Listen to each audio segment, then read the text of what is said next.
Bismillahirrahmanirrahim. Assalamualaikum warahmatullahi wabarakatuh. Khwan fillah azakumullah. Alhamdulillah, di kesempatan kali ini saya ingin memperkenalkan kepada para penuntut ilmu, para tulab, juga kepada para ikhwan dan akhwat sekalian. Ada satu buku kecil yang berisi hadis-hadis, kumpulan hadis-hadis, disusun oleh Syekhuna Ustadzuna Askari hafizahullah ta'ala. Beliau mengumpulkan di dalamnya hadis-hadis yang singkat namun sangat diperlukan bagi para penuntut ilmu, terutama mereka yang mengkhususkan diri dalam thalabul ilm. Sangat bagus ya. Insyaallah pada kesempatan kali ini kita akan menjelaskan hadis-hadis yang terdapat di dalam buku tersebut, dalam hadis Al-Mahfudhat ya. Mungkin kita cerita di awal-awal kami belajar dulu. Masya Allah, di pondok kami itu anak-anak ya dari usia dini sudah diperkenalkan dengan hadis-hadis, sehingga tidak sedikit dari anak-anak kecil yang mereka sudah menghafal hadis-hadis ini. Nah, hadis mahfuzat, hadis arba'in, an-nawawiyah, dan seterusnya. Barakallahu fikum. Hadis yang pertama yang disusun di dalam buku tersebut yaitu hadis dari Muawiyah bin Abi Sufyan. Sahabat Muawiyah bin Abi Sufyan radhiyallahu anhu. Sebutkan di situ an Muawiyah bin Abi Sufyan radhiyallahu anhuma qala Rasulullah sallallahu alaihi wasallam. Dari Muawiyah bin Abi Sufyan radhiyallahu anhuma, beliau mengatakan, telah bersabda Rasulullah sallallahu alaihi wasallam, "Man yuridillahu bihi khairan yufaqihu fid-din." Barang siapa yang Allah Subhanahu wa taala kehendaki baginya kebaikan, maka Allah Subhanahu wa taala akan fahamkan dia dalam agama. Ini dalam agama Islam. Hadis ini diriwayatkan oleh Imam Bukhari dan Muslim, hadis yang muttafaqun alaih.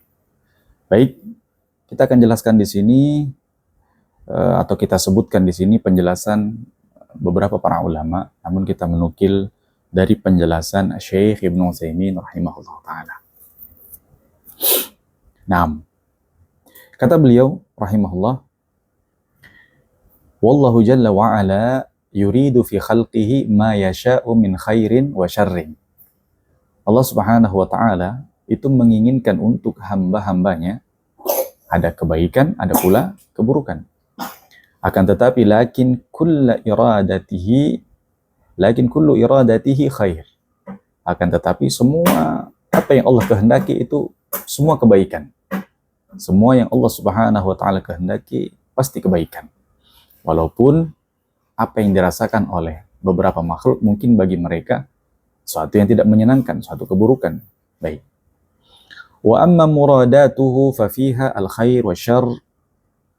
Adapun apa yang telah terjadi ya, yang Allah Subhanahu wa taala kehendaki kemudian terjadi, itu terkadang hasilnya di dalamnya terdapat adanya kebaikan, ada pula keburukan ya.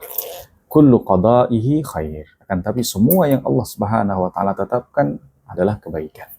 Baik. Kemudian kata beliau rahimahullah, wan nasu aw'iyah minhum may ya'lamullahu ta'ala fi qalbihi khairan fayuwaffiquhu. Sedangkan manusia ini itu ibarat tempat ya. Tempat ya, di antara mereka ada yang Allah Subhanahu wa taala telah tahu di dalam hatinya ada kebaikan. Dalam hatinya terdapat kebaikan, hati yang baik. Maka Allah Subhanahu wa taala berikan dia taufik. Wa minhum may ya'lamullahu fi qalbihi syarran. Dan di antara manusia, kata beliau, ada dari mereka yang di dalam hatinya terdapat keburukan, terdapat penyakit, bahkan kemunafikan mungkin. Ya, au fayukhdiluhu wal a'idzu billah. Kemudian Allah Subhanahu wa taala pun menelantarkan mereka, orang-orang yang di dalam hatinya terdapat keburukan, maka Allah Subhanahu wa taala menelantarkan mereka. Nah, hal itu sama seperti yang Allah Subhanahu wa taala firmankan dalam Al-Qur'anul Karim, "Falamma zaghu azaghallahu qulubahum." Kata beliau, Allah Subhanahu wa taala berfirman, "Falamma zaghu." Tatkala mereka itu zaghu, ya, melenceng, menyimpang, azaghallahu qulubahum. Maka Allah Subhanahu wa taala jadikan hati-hati mereka menyimpang dari kebenaran. Baik. Lam yazigh qulubuhum illa hina zaghu hum awwalan. Lam yuzigh qulubahum, ya. Allah Subhanahu wa taala tidak menyimpangkan, tidak menyesatkan hati-hati mereka, taib, ketika mereka menyimpang, kecuali setelah mereka terlebih dahulu yang menyimpang dari kebenaran. Nah, demikianlah. Wa aradu syarr, dan mereka menginginkan keburukan, lam yuwaffiqu lil khair, maka mereka tidak yuwaffaqu, tidak diberikan taufik di dalam kebaikan. Nah, orang yang mendapatkan kebaikan dari Allah Subhanahu wa taala, Allah Subhanahu wa taala jadikan dia faham terhadap agama. Allah faqihkan dia terhadap agama Allah Subhanahu wa taala. Nah, ini menunjukkan apa? Allah Subhanahu wa taala mengetahui di dalam hati orang ini ada kebaikan, sehingga difahamkanlah dia terhadap agama Allah Subhanahu wa taala. Baik, faedah yang bisa kita ambil dari hadis ini adalah keutamaan bagi orang yang dapat memahami agama Allah. Satu, ilmu dia fahami. Dua, ilmu dia fahami. Di dalamnya terdapat kebaikan yang sangat besar. Dan itu adalah nikmat dari Allah Subhanahu wa taala. Hendaknya seorang, ya, yang menuntut ilmu kemudian bisa memahami ilmu yang dia pelajari saat itu. Satu, dua ilmu, tiga ilmu. Hendaklah dia bersyukur kepada Allah. Mengapa? Mungkin Allah Subhanahu wa taala menginginkan kebaikan untuknya. Allah Subhanahu wa taala menginginkan kebaikan untuknya. Bisa jadi hatinya adalah hati yang baik, sehingga bersyukur dengan itu dan berdoa kepada Allah Subhanahu wa taala agar Allah menjaga hatinya, menjaga keistiqomahannya, menjaga agamanya. Assalamualaikum warahmatullahi wabarakatuh.